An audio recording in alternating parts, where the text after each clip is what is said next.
ಸ್ನೇಹಿತರೆ, ಇವತ್ತಿನ ವಿಡಿಯೋದಲ್ಲಿ 2026ರ ಪರಾಭವ ನಾಮ ಸಂವತ್ಸರದಲ್ಲಿ ವೃಶ್ಚಿಕ ರಾಶಿಯವರ ಭವಿಷ್ಯ ಯಾವ ರೀತಿ ಇದೆ ಅಂತ ತಿಳಿಸ್ಕೊಡ್ತೇನೆ. ಈ 2026ರಲ್ಲಿ ವೃಶ್ಚಿಕ ರಾಶಿಯವರಿಗೆ ಈ ಜೂನ್ ತಿಂಗಳು ಅಪಾರವಾದ ಅದೃಷ್ಟವನ್ನು ತರುವುದರ ಜೊತೆಗೆ ಕೆಲವು ಸವಾಲುಗಳನ್ನು ಕೂಡ ಏಕಕಾಲದಲ್ಲಿ ನೀಡುತ್ತೆ. ಕಳೆದ ಒಂದು ವರ್ಷದಿಂದ ನಿಮ್ಮ 8ನೇ ಮನೆಯಲ್ಲಿ ಸಂಚರಿಸುತ್ತಾ ಪುನರಾವರ್ತಿತ ಸವಾಲುಗಳನ್ನು ತಂದಿದ್ದಂತಹ ಗುರು ಜೂನ್ 2ರಂದು ತನ್ನ ಉಚ್ಚ ಸ್ಥಾನವನ್ನು ಪಡೆಯೋದಕ್ಕೆ ನಿಮ್ಮ ಭಾಗ್ಯಸ್ಥಾನವಾದ 9ನೇ ಮನೆಯಾದ ಕರ್ಕಾಟಕ ರಾಶಿಗೆ ಸಂಚಾರವನ್ನು ಮಾಡಿದ್ದಾನೆ. ಇದು ನಿಮಗೆ ಸರ್ವಶ್ರೇಷ್ಠ ವರದಾನವಾಗಿ ಪರಿಣಮಿಸಿದೆ. ಈ ಕಾರಣದಿಂದಾಗಿ ಆರ್ಥಿಕ ಮತ್ತು ವೃತ್ತಿಪರ ಅಡೆತಡೆಗಳು ದೈವಿಕ ಕೃಪೆಯಿಂದ ಸುಗಮವಾಗಿ ನಿವಾರಣೆ ಆಗ್ತವೆ. ನಿಮ್ಮ ರಾಶಿಯ ಅಧಿಪತಿಯಾದಂತಹ ಮಂಗಳನು ತಿಂಗಳ ಬಹುಪಾಲು ಅದ್ಭುತವಾದಂತಹ ಫಲಿತಾಂಶಗಳನ್ನೇ ಒದಗಿಸಿದರೂ ಜೂನ್ 15ರ ನಂತರ ಸೂರ್ಯನು 8ನೇ ಮನೆಗೆ ಅಂದರೆ ಮಿಥುನ ರಾಶಿಗೆ ಪ್ರವೇಶಿಸುವುದರಿಂದ ದೈಹಿಕ ಆಯಾಸ ಮತ್ತು ಯೋಗಕ್ಷೇಮದ ಬಗ್ಗೆ ಹೆಚ್ಚಿನ ಕಾಳಜಿಯನ್ನು ವಹಿಸಬೇಕಾದಂತಹ ಅವಶ್ಯಕತೆ ಇದೆ. ಸ್ನೇಹಿತರೆ, ನಾನು ಈ ವಿಡಿಯೋದಲ್ಲಿ ಈ ಜೂನ್ ತಿಂಗಳಿನಲ್ಲಿ ವೃಶ್ಚಿಕ ರಾಶಿಯವರಿಗೆ ವೃತ್ತಿ, ಉದ್ಯೋಗ, ಹಣಕಾಸಿನ ವಿಚಾರದಲ್ಲಿ, ಹಾಗೆ ಶಿಕ್ಷಣ, ಈ ಕುಟುಂಬ ಸಂಬಂಧಗಳು ಎಲ್ಲ ವಿಚಾರದ ಬಗ್ಗೆ ವಿವರವಾಗಿ ತಿಳಿಸ್ಕೊಡ್ತೀನಿ. ಹಾಗಾಗಿ ಈ ವಿಡಿಯೋನ ಎಲ್ಲೂ ಸ್ಕಿಪ್ ಮಾಡದೆ ಕೊನೆವರೆಗೂ ನೋಡಿ. ಹಾಗೆ ನೀವೇನಾದರೂ ಇನ್ನೂ ನಮ್ಮ ಚಾನಲ್ಗೆ ಹೊಸಬರಾಗಿದ್ದರೆ ದಯವಿಟ್ಟು ಈ ಕೂಡಲೇ ಸಬ್ಸ್ಕ್ರೈಬ್ ಮಾಡ್ಕೊಳ್ಳಿ. ಈಗ ಮೊದಲನೇದಾಗಿ ವೃತ್ತಿ ಮತ್ತು ಉದ್ಯೋಗದ ಬಗ್ಗೆ ನೋಡೋಣ. ವೃಶ್ಚಿಕ ರಾಶಿಯವರಿಗೆ ಈ ಜೂನ್ ತಿಂಗಳು ವೃತ್ತಿಪರ ಕ್ಷೇತ್ರಗಳಲ್ಲಿ ಹೆಚ್ಚು ವೈವಿಧ್ಯಮಯವಾದರೂ ಒಟ್ಟಾರೆಯಾಗಿ ಅನುಕೂಲಕರವಾದಂತಹ ಫಲಿತಾಂಶಗಳನ್ನು ತಂದುಕೊಡುತ್ತೆ. ನಿಮ್ಮ ಕರ್ಮಸ್ಥಾನವಾದ 10ನೇ ಮನೆಯಲ್ಲಿ ಕೇತುವಿನ ಉಪಸ್ಥಿತಿಯು ಸಾಂದರ್ಭಿಕವಾಗಿ ನಿಮ್ಮ ದೈನಂದಿನ ಕೆಲಸದ ಬಗ್ಗೆ ಸ್ವಲ್ಪ ನಿರ್ಲಿಪ್ತತೆ ಅಥವಾ ಆಸಕ್ತಿಯ ಕೊರತೆಯನ್ನು ಪ್ರಚೋದಿಸಬಹುದು. ನಿಮ್ಮ ರಾಶಿ ಅಧಿಪತಿಯಾದಂತಹ ಮಂಗಳನು ಜೂನ್ 21ರವರೆಗೆ ತನ್ನದೇ ಆದ 6ನೇ ಮನೆಯಲ್ಲಿ ಅತ್ಯಂತ ಪ್ರಬಲವಾಗಿರುವುದರಿಂದ ನಿಮ್ಮ ಎಲ್ಲ ವೃತ್ತಿಪರ ಸವಾಲುಗಳನ್ನು ಧೈರ್ಯದಿಂದ ನೀವು ಎದುರಿಸ್ತೀರಾ. ಕಚೇರಿಯ ರಾಜಕೀಯವನ್ನು ಯಶಸ್ವಿಯಾಗಿ ಮೆಟ್ಟಿ ನಿಲ್ತೀರಾ ಮತ್ತು ಗುಪ್ತ ಶತ್ರುಗಳ ಮೇಲೆ ವಿಜಯಶಾಲಿಯಾಗ್ತೀರಾ. ನಿಮ್ಮ 10ನೇ ಮನೆಯ ಅಧಿಪತಿಯಾದಂತಹ ಸೂರ್ಯನು ಜೂನ್ 15ರ ನಂತರ 8ನೇ ಮನೆಗೆ ಬದಲಾದಾಗ ಸರ್ಕಾರಿ ನೌಕರರು ಅಥವಾ ಆಡಳಿತಾತ್ಮಕ ವೃತ್ತಿಪರರು ಹಠಾತ್ತನೆ ಅಥವಾ ಅನಿರೀಕ್ಷಿತ ಕಚೇರಿ ವರ್ಗಾವಣೆಗಳನ್ನು ಎದುರಿಸಬೇಕಾಗಿ ಬರಬಹುದು. ಅದೇನೇ ಇದ್ರೂ ಕೂಡ 9ನೇ ಮನೆಯಲ್ಲಿರುವ ಉಚ್ಚ ಗುರುವು ನೇರವಾಗಿ ನಿಮ್ಮ ಲಗ್ನವನ್ನು ದೃಷ್ಟಿಸುವುದರಿಂದ ನಿಮ್ಮ ಸಹಜ ಬುದ್ಧಿವಂತಿಕೆಯನ್ನು ಬಳಸಿಕೊಂಡು ನೀವು ಎಲ್ಲ ಸವಾಲಿನ ಸಂದರ್ಭಗಳನ್ನು ಸಲೀಸಾಗಿ ನಿರ್ವಹಿಸ್ತೀರಾ. ಈಗ ವ್ಯಾಪಾರ ಮತ್ತು ಸ್ವಯಂ ಉದ್ಯೋಗ. ವ್ಯಾಪಾರಸ್ಥರಿಗೆ ತಿಂಗಳ ದ್ವಿತೀಯಾರ್ಧವು ಅಸಾಧಾರಣವಾದಂತಹ ಲಾಭವನ್ನು ತಂದುಕೊಡುತ್ತೆ. ಜೂನ್ 8ರಂದು ನಿಮ್ಮ ವ್ಯಾಪಾರ ಸ್ಥಾನದ 7ನೇ ಮನೆಯ ಅಧಿಪತಿಯಾದಂತಹ ಶುಕ್ರನು ಉಚ್ಚ ಗುರುವಿನೊಂದಿಗೆ ವಿಲೀನಗೊಳ್ಳಲು ನಿಮ್ಮ ಭಾಗ್ಯಸ್ಥಾನವಾದ 9ನೇ ಮನೆಗೆ ಅಂದರೆ ಕರ್ಕಾಟಕ ರಾಶಿಗೆ ಆಗಮಿಸ್ತಾನೆ. ಆಮದು ರಫ್ತು ಸಂಸ್ಥೆಗಳು, ಟ್ರಾವೆಲ್ಸು, ಶಿಕ್ಷಣ ಸಂಸ್ಥೆಗಳು ಮತ್ತು ಸಲಹಾ ಏಜೆನ್ಸಿಗಳನ್ನು ನಡೆಸ್ತಾ ಇರೋರಿಗೆ ಈ ಅತ್ಯಂತ ಶಕ್ತಿಯುತ ಸಂಯೋಜನೆಯು ಅಭೂತಪೂರ್ವವಾದಂತಹ ಗ್ರಾಹಕರ ದಟ್ಟಣೆಯನ್ನು ತರುತ್ತೆ. ವಿದೇಶಿ ಸಂಸ್ಥೆಗಳೊಂದಿಗೆ ನೀವು ಲಾಭದಾಯಕವಾದಂತಹ ಒಪ್ಪಂದಗಳಿಗೆ ಸಹಿ ಹಾಕ್ತೀರಾ. ಇದಕ್ಕೆ ವ್ಯತಿರಿಕ್ತವಾಗಿ ಜೂನ್ 21ರಂದು ಮಂಗಳನು ನಿಮ್ಮ 7ನೇ ಮನೆಯಾದ ಪಾಲುದಾರಿಕೆಯ ಸ್ಥಾನಕ್ಕೆ ಕಾಲಿಟ್ಟಾಗ ಹೆಚ್ಚಿನ ವಿವೇಚನೆಯ ಅಗತ್ಯ ಇರುತ್ತೆ. ನಿಮ್ಮ ವಾಣಿಜ್ಯ ಸಹವರ್ತಿಗಳೊಂದಿಗೆ ಅನಗತ್ಯ ವಾದ ಅಥವಾ ಘರ್ಷಣೆಗಳನ್ನು ನೀವು ಎದುರಿಸಬೇಕಾಗುತ್ತೆ. ನಿಮ್ಮ ವೈಯಕ್ತಿಕ ನಿರ್ಧಾರಗಳನ್ನು ನಿಮ್ಮ ಪಾಲುದಾರರ ಮೇಲೆ ಆಕ್ರಮಣಕಾರಿಯಾಗಿ ಏರುವುದನ್ನು ಮಾತ್ರ ತಪ್ಪಿಸಬೇಕಾಗುತ್ತೆ. ಈಗ ಆರ್ಥಿಕ ಪರಿಸ್ಥಿತಿ ಬಗ್ಗೆ ನೋಡೋಣ. ಆರ್ಥಿಕವಾಗಿ ನಿಮ್ಮ ಭೌತಿಕ ಸ್ಥಾನಮಾನವು ಅಗಾಧವಾಗಿ ಬೆಳೆಯುವುದು ಖಚಿತ. ನಿಮ್ಮ ಸಂಪತ್ತು ಮತ್ತು ಆಸ್ತಿಯ ಅಧಿಪತಿಯಾದಂತಹ ಗುರುವು ನಿಮ್ಮ ಭಾಗ್ಯಸ್ಥಾನದಲ್ಲಿ ಉಚ್ಚ ಸ್ಥಿತಿಯನ್ನು ಪಡೆಯುವುದು ಅತ್ಯಂತ ಭವ್ಯವಾದ ಆರ್ಥಿಕ ಅರಿವನ್ನು ಪ್ರಾರಂಭಿಸುತ್ತೆ. ವಿವಾದದಲ್ಲಿ ಇದ್ದಂತಹ ಪೂರ್ವಜರ ಆಸ್ತಿಗಳು ಅಥವಾ ಕೌಟುಂಬಿಕ ಆಸ್ತಿಗಳು ನಿಮ್ಮ ಪರವಾಗಿ ಇತ್ಯರ್ಥಗೊಳ್ತವೆ. ಈ ಹಿಂದೆ ಸಿಲುಕಿಕೊಂಡಿದ್ದಂತಹ ಅಥವಾ ವಿಳಂಬವಾಗಿದ್ದಂತಹ ನಿಧಿಗಳು, ಹಣ ಈ ತಿಂಗಳು ಸುರಕ್ಷಿತವಾಗಿ ನಿಮ್ಮ ಕೈ ಸೇರುತ್ತೆ.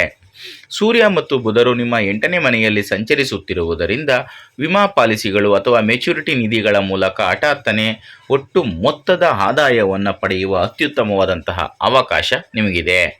9ನೇ ಮನೆಯಲ್ಲಿನ ಅನುಕೂಲಕರ ಗ್ರಹಗತಿಗಳಿಗೆ ಧನ್ಯವಾದಗಳು.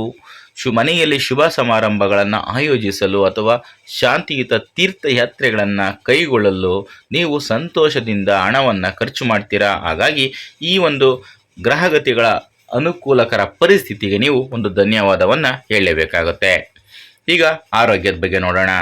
ತಿಂಗಳ ಮೊದಲ ಅರ್ಧದಲ್ಲಿ ನಿಮ್ಮ 6ನೇ ಮನೆಯಲ್ಲಿರುವ ಮಂಗಳನು ನಿಮ್ಮ ದೈಹಿಕ ರೋಗ ನಿರೋಧಕ ಶಕ್ತಿಯನ್ನು ಅಸಾಧಾರಣವಾಗಿ ಬಲವಾಗಿರಿಸ್ತಾನೆ. ಯಾವುದೇ ಹಿಂದಿನ ದೈಹಿಕ ಸಮಸ್ಯೆಗಳಿಂದ ತ್ವರಿತ ಚೇತರಿಕೆಗೆ ಅನುವು ಮಾಡಿಕೊಡ್ತಾನೆ. ಆದರೂ ಜೂನ್ 15ರಂದು ಸೂರ್ಯನು ನಿಮ್ಮ 8ನೇ ಮನೆಗೆ ಪ್ರವೇಶಿಸಿದ ನಂತರ ನೀವು ಕಟ್ಟುನಿಟ್ಟಾದ ಆರೋಗ್ಯ ನಿಯಮಗಳನ್ನು ಪಾಲಿಸಲೇಬೇಕು. 8ನೇ ಮನೆಯಲ್ಲಿನ ಸೂರ್ಯನ ಉಷ್ಣ ಶಕ್ತಿಯು ಕಣ್ಣುಗಳಲ್ಲಿ ಉರಿ, ಹೊಟ್ಟೆಯ ಉಷ್ಣತೆ, ಆಮ್ಲೀಯತೆ ಅಂದರೆ ಅಸಿಡಿಟಿ ಅಥವಾ ತೀವ್ರ ತಲೆನೋವನ್ನು ಉಂಟು ಮಾಡಬಹುದು. ಅಲ್ಲದೆ ಜೂನ್ 21ರಂದು ಮಂಗಳನು ನಿಮ್ಮ 7ನೇ ಮನೆಗೆ ಬದಲಾದಾಗ ಅಪ್ರಚೋದಿತ ಆಕ್ರಮಣಶೀಲತೆ ಅಥವಾ ಒತ್ತಡದ ಮಟ್ಟಗಳು ಏರಿಕೆಯಾಗಬಹುದು. ರಕ್ತದೊತ್ತಡದ ಏರಿಳಿತಗಳನ್ನು ಎದುರಿಸ್ತಾ ಇರೋವಂಥವ್ರು ಸಾಕಷ್ಟು ವಿಶ್ರಾಂತಿಗೆ ಆದ್ಯತೆಯನ್ನು ನೀಡಬೇಕು. ತಂಪಾದ ಆಹಾರ ಪದಾರ್ಥಗಳನ್ನು ಸೇವಿಸುವುದು, ಸಾಕಷ್ಟು ಮಜ್ಜಿಗೆ ಕುಡಿಯುವುದು ಮತ್ತು ಹೈಡ್ರೇಟೆಡ್ ಆಗಿರುವುದು ನಿಮಗೆ ಗಮನಾರ್ಹವಾಗಿ ಸಹಾಯವನ್ನು ಮಾಡುತ್ತೆ. ಈಗ ಕುಟುಂಬ ಮತ್ತು ವೈಯಕ್ತಿಕ ಸಂಬಂಧಗಳು. ಕೌಟುಂಬಿಕ ಸಂಬಂಧಗಳಲ್ಲಿ ನಿಮ್ಮ 9ನೇ ಮನೆಯಲ್ಲಿರುವ ಉಚ್ಚ ಗುರುವು ನಿಮ್ಮ ತಂದೆಯ ದೈಹಿಕ ಆರೋಗ್ಯವನ್ನು ಗಮನಾರ್ಹವಾಗಿ ಸುಧಾರಿಸ್ತಾನೆ ಮತ್ತು ಅವರೊಂದಿಗಿನ ನಿಮ್ಮ ಬಾಂಧವ್ಯವನ್ನು ಗಾಢವಾಗಿಸ್ತಾನೆ. ನಿಮ್ಮ ಕುಟುಂಬದ ಸದಸ್ಯರೊಂದಿಗೆ ಪುಣ್ಯಕ್ಷೇತ್ರಗಳಿಗೆ ಭೇಟಿ ನೀಡಲು ನೀವು ಸುಂದರವಾದ ಯೋಜನೆಗಳನ್ನು ರೂಪಿಸ್ತೀರಾ. ಮತ್ತೊಂದು ಕಡೆ ನಿಮ್ಮ ವೈವಾಹಿಕ ಜೀವನವು ಈ ತಿಂಗಳು ಕೆಲವು ಬಿರುಗಾಳಿಯ ಹಂತಗಳನ್ನು ಕೂಡ ಎದುರಿಸ್ಬೋದು.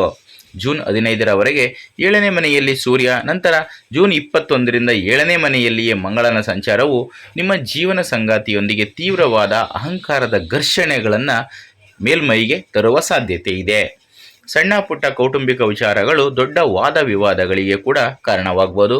ಪ್ರತಿ ವಾದವನ್ನು ಗೆಲ್ಲಲೇಬೇಕು ಎಂಬ ಹಠವನ್ನು ಪ್ರಜ್ಞಾಪೂರ್ವಕವಾಗಿ ಬಿಟ್ಟು ಬಿಡುವುದು ಮತ್ತು ತಾಳ್ಮೆಯನ್ನು ಕಂಡುಕೊಳ್ಳೋದು, ಮೌನ ವಹಿಸಿಕೊಳ್ಳುವುದು ನಿಮ್ಮ ವೈವಾಹಿಕ ಜೀವನದಲ್ಲಿ ಸುಲಭವಾಗಿ ಶಾಂತಿಯನ್ನು ಕಾಪಾಡಿಕೊಳ್ಳೋದಕ್ಕೆ ಸಾಧ್ಯವಾಗುತ್ತೆ.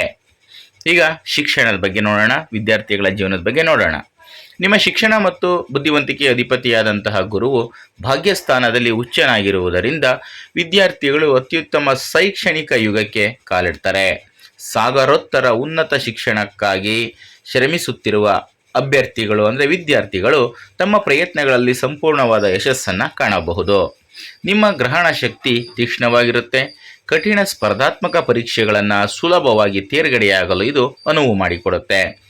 ಜೂನ್ 22ರವರೆಗೆ 8ನೇ ಮನೆಯಲ್ಲಿರುವ ಬುಧನು ಸಂಶೋಧನಾ ವಿದ್ಯಾರ್ಥಿಗಳಿಗೆ ಉತ್ತಮವಾದಂತಹ ಪ್ರಗತಿಯನ್ನು ಒದಗಿಸಿಕೊಡ್ತಾನೆ.